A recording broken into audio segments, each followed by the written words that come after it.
ازيكم عاملين ايه؟ معاكم امير خليفة، والنهاردة هشرح لكم حاجة مهمة جدا في الطيران. سواء انت بتبدأ الانسترومنت فلاينج، الانسترومنت تريننج بتاعك، او مهمة جدا لكل نواحي الطيران. فقبل ما نبدأ عايز اوريكم حاجة. النهاردة هنتكلم على السد. هو ايه السد؟ اللي هو ايه؟ Standard Instrument Departure. هنفهم مع بعض يعني ايه سد ومكونات السد ويعني ايه الكلام ده كله، وانه مش صعب خالص. حتى لو هو شكله معقد، هو مش صعب خالص. هتشوفوا في اخر الفيديو ده، اتفرجوا بس على الاخر وهتفهموا كل حاجة. اول حاجة، السد الحقيقية بتبقى بالشكل ده. زي ما انتوا شايفين السد بتبقى بالشكل ده بتاع مطار جدة زي ما انتوا شايفين اهو. فدي واحده، دي اهو زي ما انتم شايفين مكتوب هنا سد. دي السد الحقيقيه بتاعه مطار جده. النهارده انا جايب واحده او حته منها، من واحده اسمها كاروكس تو اكو. بس اصلا يعني ايه سد اصلا؟ انا بس كنت عايز اوريها لكم في الاول شكلها ازاي في الحقيقه ماشي، تبقى عامله كده. متقلقوش، هي مش معقده خالص، هتفهموا كل حاجه عن السد النهارده. طيب قبل ما نبدأ لازم نفهم شوية حاجات قبل ما نفهم يعني التفاصيل بتاعت السد.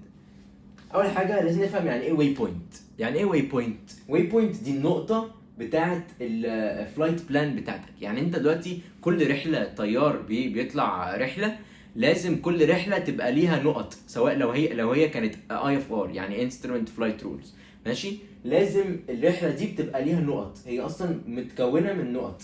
اكنك مثلا ايه، داخل جوجل مابس.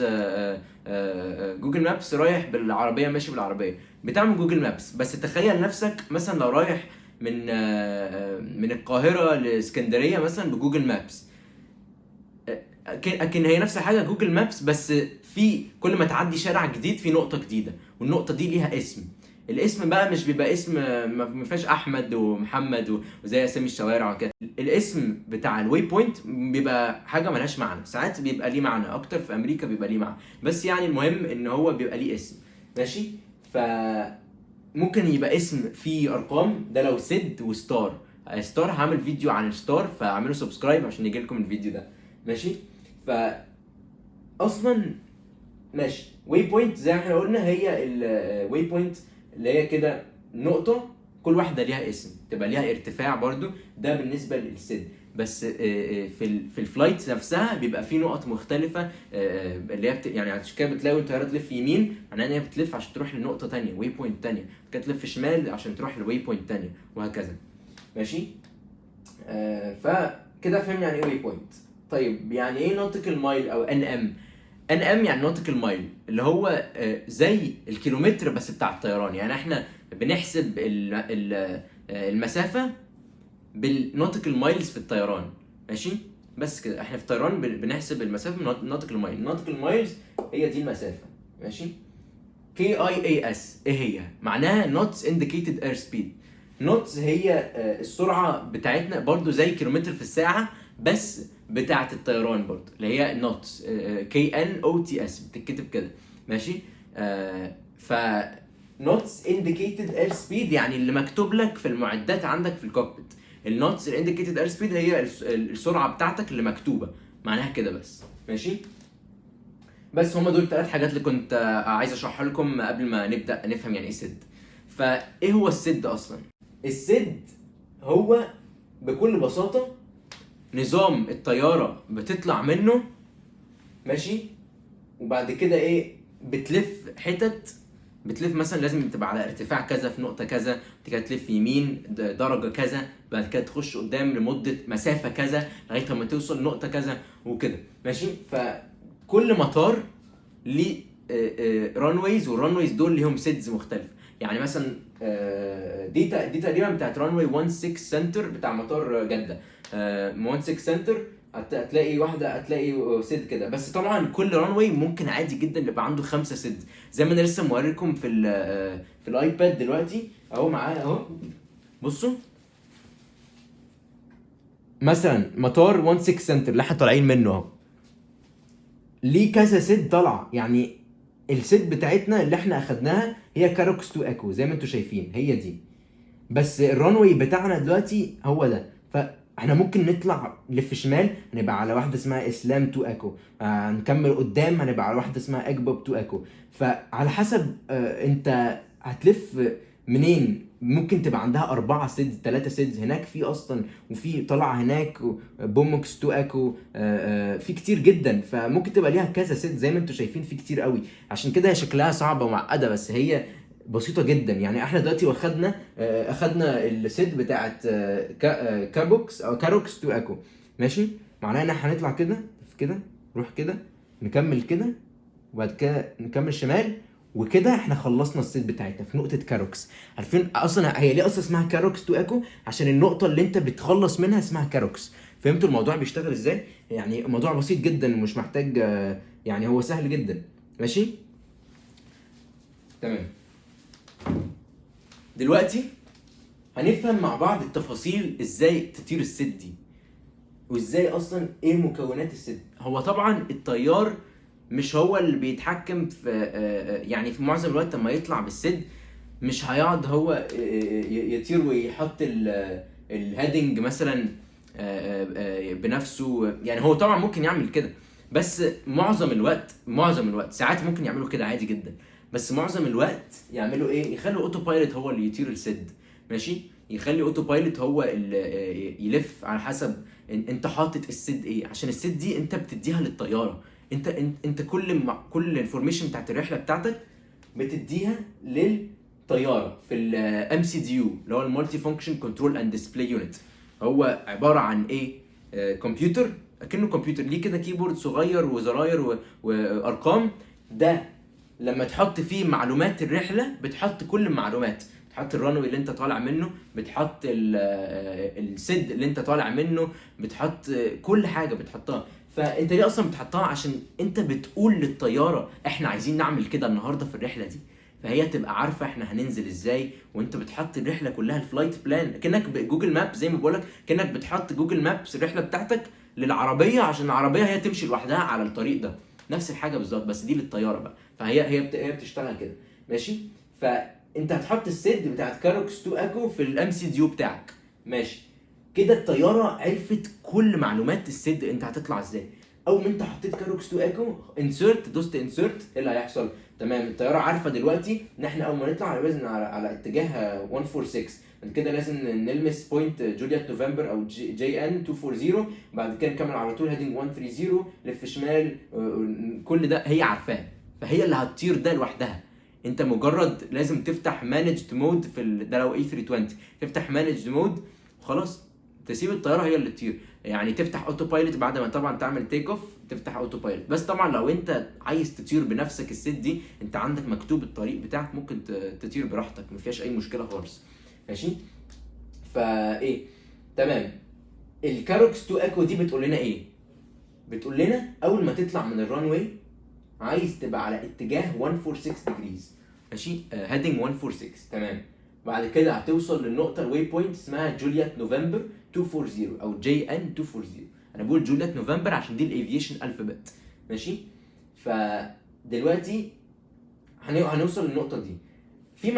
في شويه معلومات كده عندنا في النقطه اللي اسمها جولييت نوفمبر 240. مكتوب هنا جولييت نوفمبر 240 و 1600 وفي خط من تحت. يعني ايه؟ لو في خط من تحت فكر اكنها ارض، لو في خط من فوق فكر اكنه سقف بكل بساطه. يعني ايه الكلام اللي انا بقوله ده؟ يعني لو في خط من تحت الارقام دي اللي هي ارتفاع، دي الالتيتيود بتاعتك اللي هو عايزك تبقى عليها او اعلى في النقطه دي. فاهم؟ ليه ات اور اباف، يعني على الارتفاع ده او اعلى من الارتفاع ده، عشان في ارض. فالارض دي ما ينفعش تقل من الارتفاع ده ماشي. ما ينفعش تقل من الارتفاع ده، بس ممكن تعلى او تبقى عليه. فاهم قصدي؟ فكده هو بيقول لنا في نقطه جولييت نوفمبر 240 عايزين نبقى على 1600 اور اباف، يعني ممكن يبقى على 1700 800 وهكذا. بس في العادي ممكن تبقى على 1600 عادي ماشي. وماكس 210 كي اي اس، فاكرين كي اي اس نوت انديكيتد اير سبيد. يعني هو عايز نبقى الماكسيموم السرعه الاخيره بتاعتنا تبقى 210 نوتس، 210 نوتس، ماشي؟ يعني ما نعليش السرعه عن 210 نوتس بس كده. فبعد ما تكمل على 210 نوتس، ده الماكسيموم سبيد بتاعتك، هتكمل هتلف شمال على 130 ديجريز، ماشي؟ يعني هنلف شمال شويه كده على 130 ديجريز، ماشي؟ هي اتجاه 130 ديجريز، ماشي؟ فايه بعد كده هتكمل على طول، لحد ما نوصل للنقطه دي. النقطه دي اللي هي ايه؟ جوليت نوفمبر 242. دلوقتي بقى ايه عندنا؟ السقف. عندنا ايه؟ خط فوق ال 7000 فيت. لو الخط فوق الرقم كده يبقى سقف، ماشي؟ ولو سقف يبقى معناها ان at or below. ممكن نبقى على 7000 فيت، ممكن نبقى اقل من 7000 فيت، بس ممنوع نبقى اعلى من 7000 فيت. فاهمين قصدي؟ ماشي. دلوقتي هنكمل بعد 7000 فيت، بعد جوليت نوفمبر 242 هنكمل بعد النقطه دي، هنلف يمين شويه، هنلف يمين 190 ديجريز. لاحظتوا انا ليه قلت ناينر؟ ليه قلت 190 ديجريز مش 190 ديجريز؟ عشان في الطيران، في لغه الطيران بنقول ناينر بدل 9، عشان ما نغلطش بالكلام. ما ينفعش واحد يغلط وهو بيتكلم الاي تي سي ويقول 9 بس بعد كده اي تي سي سمع غلط، سمعه قال 5، فكده احنا بنقول ناينر عشان ما السمع ما تغلطش. واحد يسمع 5 فيغلط فيحصل مشكله. عشان الغلطه دي، الغلطه الصغيره، مجرد لو قلت 9 وبعد كده حد سمعها 5 او اي تي سي سمعها 5 فعمل حاجه تانية، ده ممكن يساوي حادثه في الطيران لا قدر الله، ممكن يساوي مشاكل، ممكن يحصل مشكله كبيره جدا. فايه عشان كده لازم تخلي بالك ان في لغه الطيران في قاعده بتقول لك 9 دي بتتحول لناينر، عشان نفهم ان احنا كان قصدنا 9 مش 5 مثلا، ماشي؟ تمام. فنكمل. هنا عندنا حاجه بقى، عندنا حاجه سهم كده مكتوب عليه 16 من جوه، 16. معناها ايه؟ معناها ان من النقطه دي للنقطه دي 16 نوتيكال مايلز، ماشي؟ 16 نوتيكال مايلز. يعني احنا دلوقتي من هنا لهنا نوتيكال مايل. نوتيكال مايلز دي اللي هي زي الكيلومتر زي ما قلنا، بس بتاع الطيران النوتيكال مايلز، ماشي؟ فبعد كده هنوصل لنقطه جوليت نوفمبر 224 اللي هي ايه؟ مكتوب هنا خط فوق ال 10000 فيت. يعني لو في خط فوق ال 10000 فيت كده معناها ان احنا at or below 10000 فيت في النقطه دي. ما ينفعش نعلى عن 10000 فيت، ماشي؟ لازم ممكن يبقى على 8000 9000 10000 بس ممنوع نعلى عن 10000. اوكي؟ كان نلف يمين نكمل على 243 ديجريز الاتجاه بتاعنا، وبعد كده من المسافه دي لحد المسافه دي 20 نوتيكال مايلز، عشان عندنا دي السهم جواه 20 ده، جواه 20 ده معناها ايه؟ 20 نوتيكال مايلز، تمام؟ فجوليت نوفمبر 226 دي النقطه الجايه، وهنا مكتوب اسم السد اللي هو كاروكس 2 ايكو. للاسف ما كانش في مكان في البورد اني اكمل السد كامله، بس ايه هنكمل بعد كده لحد ما نوصل لنقطه كاروكس، ماشي؟ ف بكل بساطه هو ده السد في الطيران. يعني هو ده اساسيات السد. انتوا دلوقتي فهمتوا ازاي السد بيشتغل وايه مكونات السد وايه هو السد اصلا، ويعني ايه واي بوينت ال ام كي اي اي اس. كل ده انتوا اتعلمتوه في 10 دقايق. فاعملوا سبسكرايب، اعملوا لايك. وقبل ما اخلص الفيديو عايز اقول لكم حاجه مهمه جدا. انت دلوقتي لو واحد ناوي تدرس طيران، او لو انت دلوقتي بتدرس طيران حاليا، لو انت بتقعد تتفرج على فيديوهات اللي في يوتيوب وبتقعد تتفرج على فيديوهات، انا انصحك انك ما تعتمدش بس على الفيديوهات دي. ليه؟ عشان ده هياخد لك وقت كتير جدا عشان تتعلم بسرعه او تتحسن في التعليم. هياخد لك وقت كتير. الفيديوهات دي ليه هياخد لك وقت كتير؟ عشان مش منظمه. انت بتتعلم حاجه وبعد كده حاجه تانية خالص، واصلا الفيديوهات دي مش عارفه مستواك. يعني هو ممكن يكون بيكلم واحد عارف حاجه كتير جدا، عارف حاجات كتير جدا، عنده معلومات الطيران، واحد تاني مش فاهم اصلا دول بيتكلموا وبيقولوا ايه، يعني ايه ان ام وكي اي مش عارف ايه الفي او ار واي ال اس وفي اتش اف والحاجات دي، هو مش فاهم حاجه. فايه هو مش الفيديوهات دي ما تعرفش مستواك. عشان كده انا عملت لكم كورس اسمه سكاي بريب، ماشي. فسكاي بريب ده بدل ما انت تقعد تتفرج على فيديوهات في يوتيوب وتخش على حاجات في جوجل ومش عارف ايه وحاول تتعلم وكده، والموضوع ده هياخد لك وقت كتير جدا، زي ما بقول لك هياخد لك بالسنين 5 شهور 7 شهور سنه سنتين 3 سنين عشان تتعلم وفعلا تتحسن، يبقى في بروجرس. بس ليه طيب ليه تاخد كل الوقت ده ما دام انت ممكن في سكاي بريب تاخد شهر او اقل من شهر شويه وتتعلم كل اللي انت كان ممكن تتعلمه في سنين او في شهور كتيره جدا. فانا شخصيا انا ليه بقول الكلام ده؟ انا بقول الكلام ده عشان انا قعدت 4 سنين بدرس طيران من يوتيوب، ماشي. اتعلمت الطيران من يوتيوب، قعدت اتفرج على فيديوهات من يوتيوب، بس قعد لي 4 سنين عشان اتعلم يعني كميه كبيره جدا كويسه قوي من الطيران. انا بقول لكم ده عشان انتوا مش محتاجين تقعدوا 4 سنين، مش محتاجين تقعدوا طول الوقت ده عشان تتعلموا الطيران من يوتيوب. ممكن تتعلموا الطيران اونلاين من سكاي بريب، اللي هو ايه هياخد لكم شهر عشان تخلصوه، هيجي لكم برضه سيرتيفيكت اوف كومبليشن لسكاي بريب. ف سكاي بريب ده غير حياة ناس كتيرة جدا في الطيران. ده مش مجرد معلومات، ده هيغير وجهة نظرك لكل حاجة في الطيران، وفعلا هتتعلم بطريقة structured. يعني هو هينزلك هتبدأ من البيجنر، من أساسيات الطيران شوية شوية. الفيديو الجاي هيعرف تمام انت دلوقتي فهمت في الفيديو اللي فات كذا، طب ايه اللي يضمن انك هتفهم؟ في كويز هيسألك أسئلة بعد كل لسن، كل ما تعدي لسن هيسألك أسئلة على اللسن دي، فده هيضمن لك انك ايه فاهم 100% احنا فين. وموضوع هيبقى منظم جدا، هتفهم كل حاجه، كل التفاصيل هتفهمها، ماشي. ف الكورس ده انا عملته، هيجهزك دراسه الطيران او هيساعدك تتعلم بسرعه جدا كل حاجه محتاج تتعلمها على الطيران. طب ايه الدليل على ده؟ ايه الدليل ان انت ممكن تتعلم في مده صغيره قوي من حاجه؟ لو اتفرجت على فيديو في يوتيوب ممكن تتفرج على فيديو 2 3 ساعات.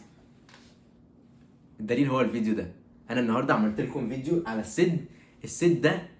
في ناس ممكن او حاجه زي السد ممكن ناس تقعد وقت كتير قوي، هتدفع فلوس زياده في دروس في الطيران مع الكليه، وانستراكتورز تدفع لهم مش عارف كام في الساعه. طب ليه كل ده؟ 10 دقايق انت فهمت السد وفهمت يعني ايه KIAS. يعني انت دلوقتي قول لي ان كان ممكن تتخيل يعني ايه KIAS NM، يعني ايه الحاجات الكلام كله ده اللي انا الشارت اللي انا لسه هوريه لكم في الايباد دي، انتوا فهمتوا كل حاجه في 10 دقايق. فده يدل على ايه؟ ان طريقه الشرح بتفرق، طريقه الشرح بجد بتفرق في الوقت اللي هياخد لك عشان تفهم الحاجه دي. فاهم قصدي؟ بس كده. الكورس ده غير حياه ناس كتيره جدا. انصحك جدا تخش على الكورس ده. طيب ازاي يجيلك اكسس لسكاي بريب؟ ازاي تقدر تخش في سكاي بريب؟ انا حطيت لكم لينك في الديسكربشن هنا وفي الكومنتس، هتدوسوا عليه وبعد كده تخشوا هتشتركوا مع سكاي بريب. وبس كده. ما تنسوش تشيروا الفيديو ده لاي حد مهتم بالطيران، بيحب الطيران او بيدرس طيران. وكان معاكم امير خليفه. ما تنسوش تعملوا لايك وسبسكرايب، واشوفكم في الفيديو الجاي. مع السلامه.